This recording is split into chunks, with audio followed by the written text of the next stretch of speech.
Thank you for your courtesy. Commander, give the order of tikas pahinga to your troops.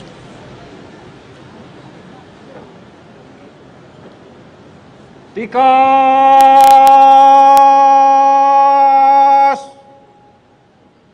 Pahinga!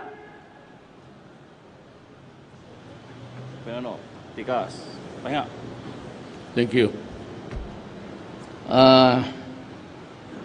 Before the... Sir, tayo ang kalaban ng langit.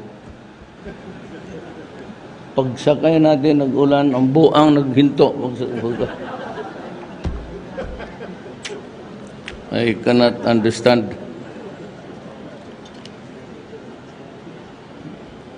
Excellencies, the ambassadors and members of the Diplomatic Corps, Executive Secretary Salvador Medialdia, National Defense Secretary Delfin Lorenzana, Interior and Local Government Officer in Charge Eduardo Anyo, and the other members of the Cabinet, Philippine National Police Chief, Director General Oscar Albayalde, the officers and staff of the 2018 awardees of the Philippine National Police, other distinguished guests, ladies and gentlemen, mga mahal kong pulis, saludo ako sa inyo.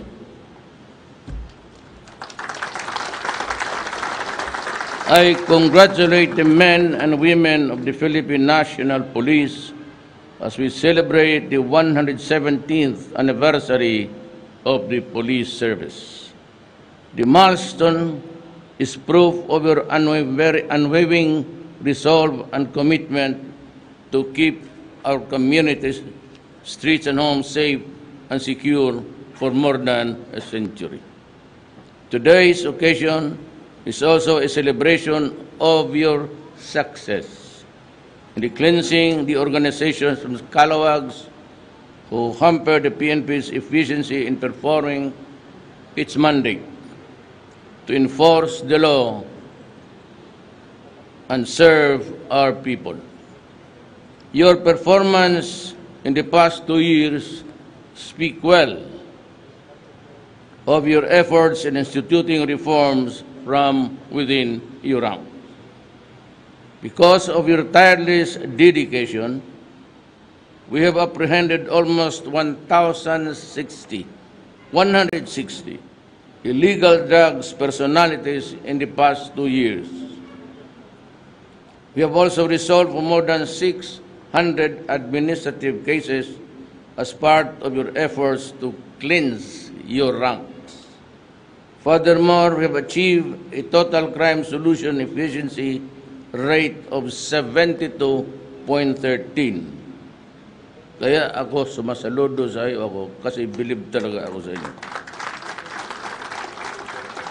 You know, the police can be very good if they want to be good. Yan ang nakikita ko for the 23 years na been mayor of the city supervising a police force. At kung meron namang iba, if they wanted to be on the wrong side of life, well, those, at least for my city, sometimes you lose your pants, sometimes you lose your life. Furthermore, due to your persistent efforts to fulfill your mandate to maintain law and order across the country, you have a very happy population na nagkaroon pa ng parang utang na loob sa inyo. At tama naman. And during the days of your need, you had the support of the Filipino people. Kaya nakita ninyo kayo, wag ninyong pagsayangan. Do not waste the feeling of being great as a Filipino, proud of the police, at yung iba sisirain lang. You know, kayong mga, hindi kayo, you're not here. I think nobody is here. But yung pumunta sa opisina ko kahapon, you know, the warning does not make any distinction. When I say that government or I, the worker of government in charge of the enforcement of the law overall, may I just also remind you that we have a policy. We do not destroy nations. We protect and serve our nations. We have to prepare the world of our descendants for tomorrow. If we cannot do something now sa drugs, your grandchildren will suffer. And we would have left a life and a nation to them that is still in shambles. I have taken unto myself the full responsibility and assume all in the campaign against drugs. Again, I'd like to repeat it again and again and again so that malaman ng mga kriminal na if there were no arrests made in the previous regime, I do not particularize any administration. Sabi nila na walang patay, walang naaresto, walang ginawa ang pulis. Kasi ganito yan. The moment and the only leverage, having a prosecutor, believe me, I cannot impose a lie on the Filipino nation. But when I was a prosecutor, I could sense na kung may success story ang police in the raid sa trabaho, they are deathly afraid also of the counter charges. And I would not hesitate and dare say na ang panlaban kasi nila is to file a counter charge. The drug people have all the money, but once a police is suspended, as a matter of course, wala naman tayong magawa. The law says that you are charged, you're suspended. Kaya ang police takot magkakaso because the moment, the day the order comes for them, suspending them from the force, on that day, wala na kayong pagkain at ang mga anak ninyo minsan ang pag-aaral na puputol. Ganon ang sekreto dyan. Would you believe that this 1,600,000 addicts, victims of drugs, reduced to slavery by a few people, slavery to a chemical called shabu, and they would have lost their present and future.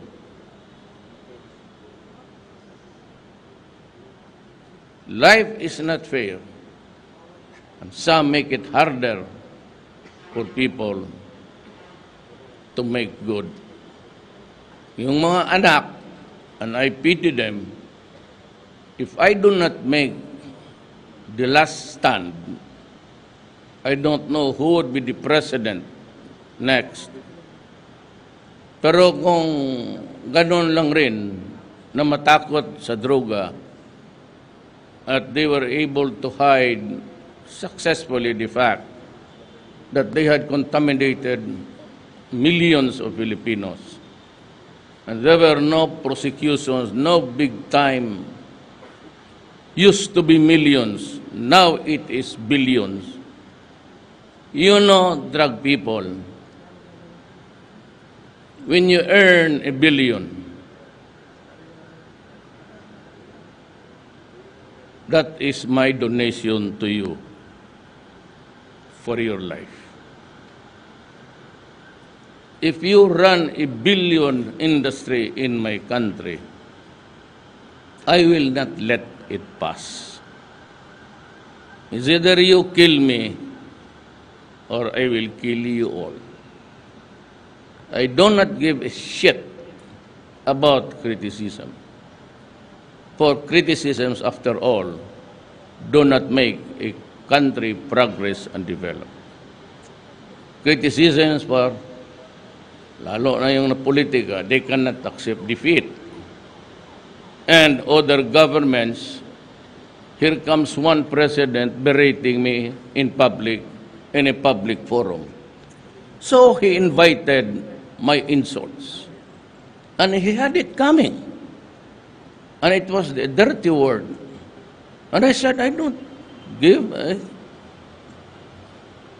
You know, for after all, when this country collapses under the weight of crime, and it was only after drug was reduced to the barest minimum, our country improved in the peace and order condition. Kung hinayaan ko yon, tinago ko rin, and this 1,600,000 that they surrendered, look at the surrenderies now. They are skinny, they are sick, they do nothing, they are zombies. And they have to commit crime because they do not have the money, and when the craving for a fix is there, crime cannot be far behind. And even kill pregnant prosecutors and the human rights, for all of its never raised hell. But when you kill a criminal, a drug addict, a pusher, a drug lord, becomes screening. So I asked them, sino ba ang niloloko ninyo? You threaten me with an ICC case. You think that, look, I have hit the firewall. I cannot run again. For all intents and purposes, actually, I am a lame duck president. If you're talking about politics, okay. I will not interfere anyway, because after this, I cannot even run for a barangay captain. I have reached my limits. But you know, you brought, I will not stretch my patience with you. Either we stop this during my term, and do not worry about me, I can take care of myself. Just do your duty. I need not lecture to you. I was your professor in the police academy. You had 2 years of study about human rights. When is there a time to kill, and when is it okay for you to just hang on and keep your patience? The rule is, when your life is in danger, and you feel that really you will die and leave a family fatherless, do not hesitate to kill. Do not hesitate because of a case. If you do your duty in accordance with the law, and you know that, when your life is in danger, you stick to the law. Never mind the idiots about the human rights. They cannot help you. But I will be here, as a president, I will never allow you to go to jail. Just do your duty. Wala kayong isipin. I will provide the lawyer for you. You have to do is call the police office. I have a small cubicle there, manned by police and military. And that unit takes care of police and soldiers who find themselves in a fix, and I will provide you the lawyer. For policemen, pag nasuspend kayo, duty connected, in all good faith, it's all work. Never mind, I will pay you when you are suspended so that you can still bring money to your family. And I will hire the lawyer, or if you want a lawyer of your choice, tell the military, ipasa ninyo, and let the word know. You can choose your counsel is really something of trust and confidence. Then I can have a billing system schedule. Just tell them that no, the mayor will pay you, but there is this reasonable.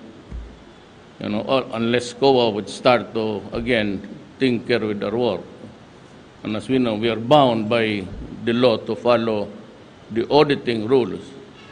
Maybe I will bargain. If he asks for 50,000 for disability, can you make it for 35 or 30? Anyway, this guy is doing it in the name of public service. Kaya I have to have a strong police and a strong military. And the spectacle of a case that you will go hungry and go to jail, that's not easy. I will provide a lawyer. And I will see to it that he will defend you on the principles of performance of duty or self-defense. Mamili ka dyan. Both are grounds for a criminal exemption. Basta totoo lang, just let the truth come out. Nung sa trabaho niya, pag nakatutok ng baril yan, o may batong hawak, hindi ka pa nakahawak na mo ihampas sa ulo mo, why do you think fracture in the head cannot kill you? I said, there's no firearm there. Let your lawyer decide. I cannot attend to all your cases. Gusto ko matulong mag-review, but I simply do not have time to do it. I do not want a police force that's corrupt. If you are into drugs, the possibility is great that I will be after you. And I said, you might lose your pants, including your life.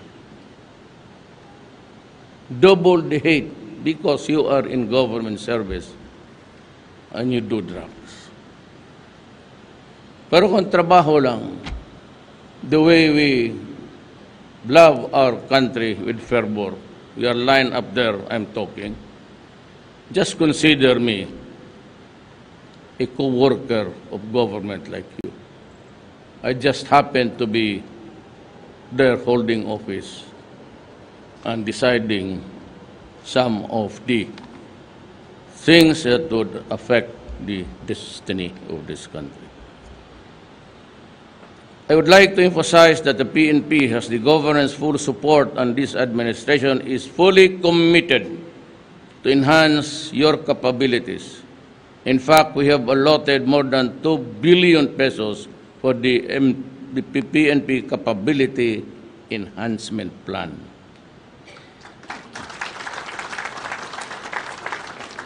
In my city, I asked the NHA to build houses there.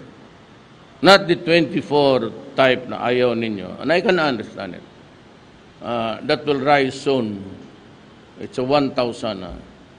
It's for the police but another have a building but far away, and this is also to shelter the surrenderies. But after all, if we do not go into a dedicated,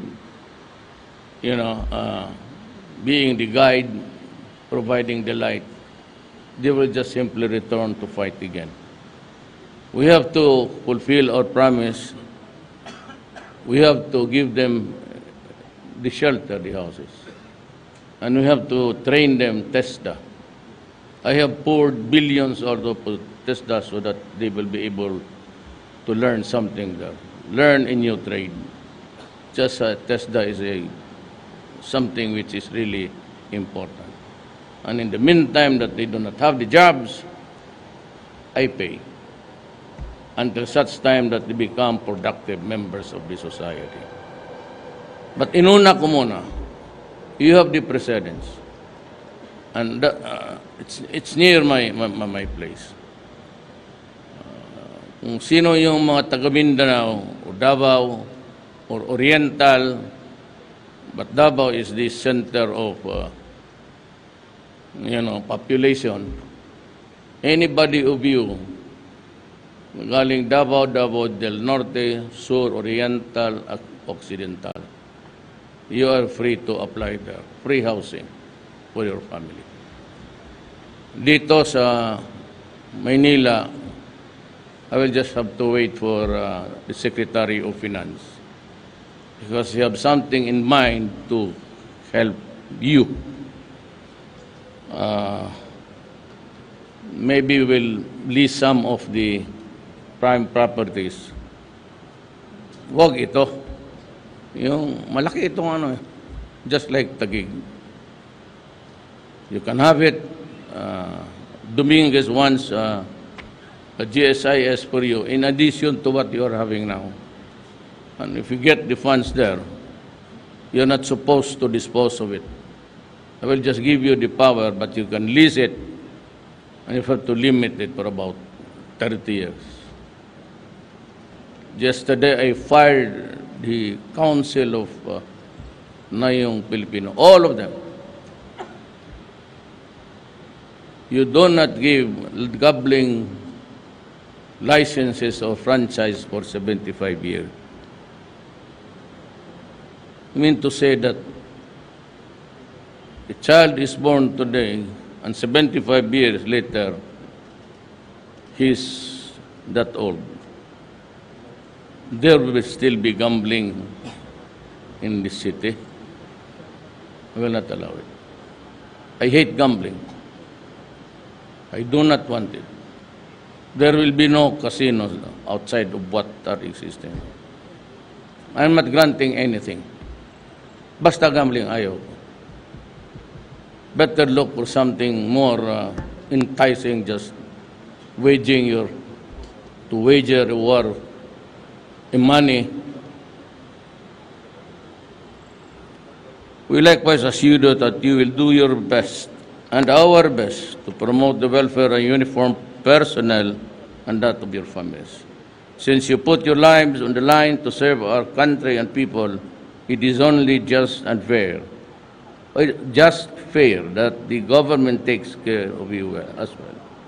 As we celebrate this milestone in your organization, I enjoy our police personnel to continue performing your duties well and intensify the war against crime. Drug was the responsible element in the runaway crime situation that started in our country, that started about 40 years ago. Alaman ninyo yan. Ngayon, andyan na, I have stated my case. I have clearly defined my position. And I will do it. Alam naman nyo, hindi ako. If I say in public, I will do it. When I say in public, do not do it because you will, then do not do it. For God's sake, do not do it. Your heroism and valiant efforts cannot be overemphasized. In fact, some of you are given medals and due recognition because of your innumerable contributions in our efforts to create an environment where our people can live in peace and without fear for the safety and security of their families.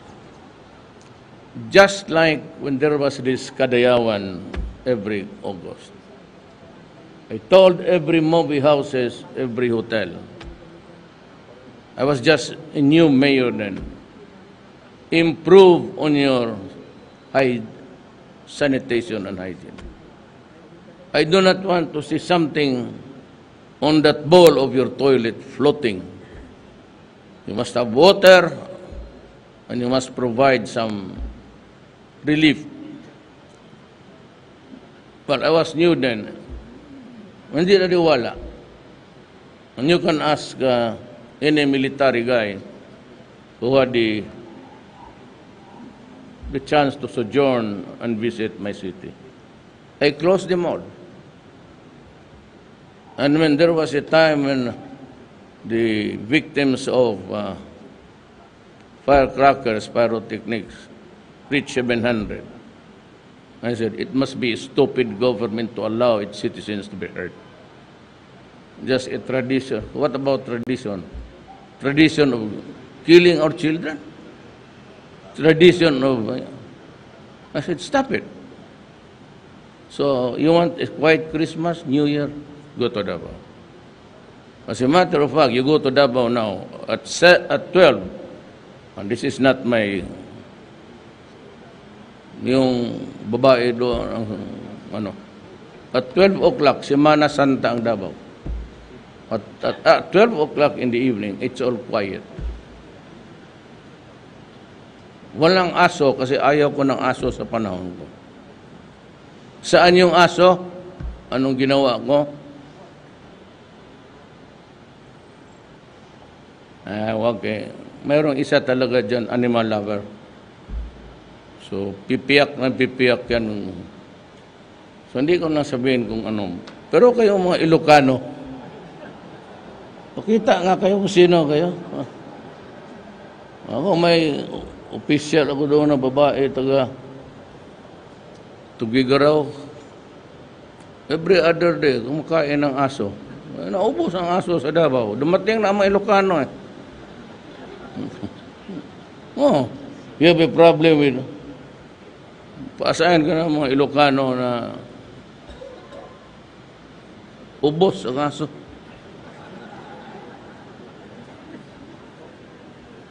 May this occasion inspire you and even more to continue to persist in your noble mission to protect our people and uphold the rule of law at all times. Salamat sa invitasyon ninyo. I have to go to your hospital. I would like to leave something for all to hear. I am giving you 25 million for medicines and all. Yung when you reach 50, meron ka ng 56. Trouble starts at that age. Comes diabetes, meron ng heart, merong, wala ba kayong kasong AIDS dito? Mahal. Tangina yung police na yan. Meron kayo dito? Will take care of your expenses. 25 is, if to put to good use, it is enough. If you want a major ganon, you can always choose. I will pay. Kung ano mo, you go to St. Luke. Cardinal Santos, just, well, dyan. If it needs a very specialized at wala tayong doktor, it's sometimes a field with specialization yan. You just tell me, do not go out about stuff. We can afford it. You do not have to beg there and steal or borrow. Just tell me, I said, this office, it's headed by Colonel Salcedo. Is he here? Are you here, sir? Si Salcedo, the police assigned in my office. No.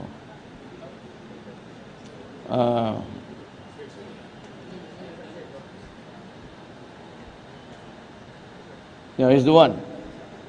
Just call him. Siya yung police naka-assign doon. And the military is saan yung military? Sa Air Force. He takes care of the calls also of the military. And I will, kaso, sabihin ninyo, napasubo, ito, disgrasya. And I will never turn my back.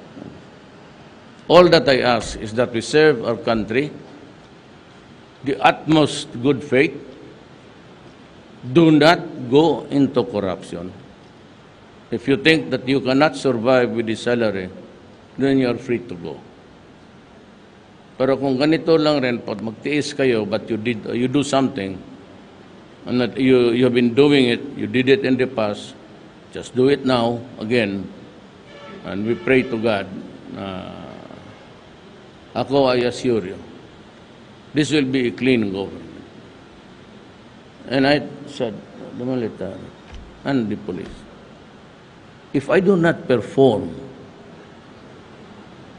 if I violate my oath of office, if I am into corruption, you guys and the military, no need to bring the armor.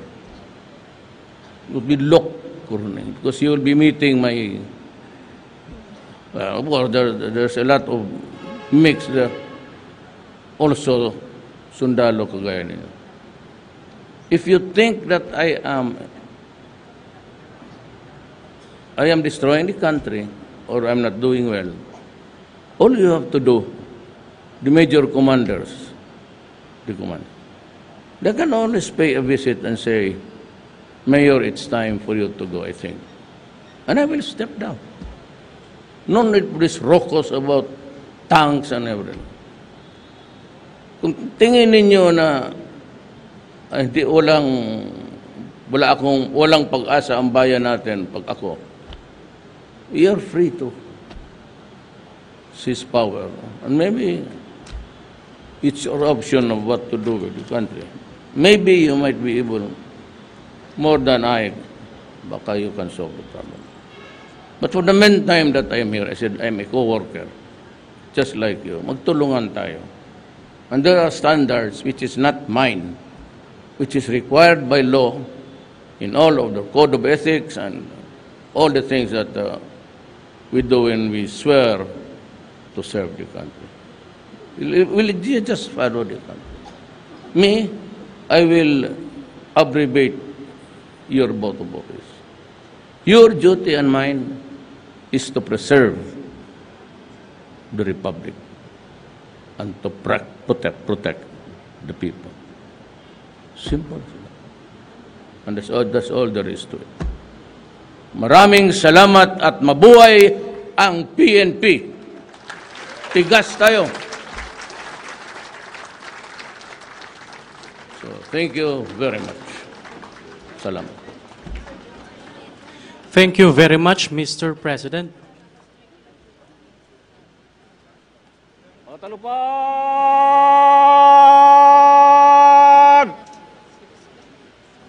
Ta!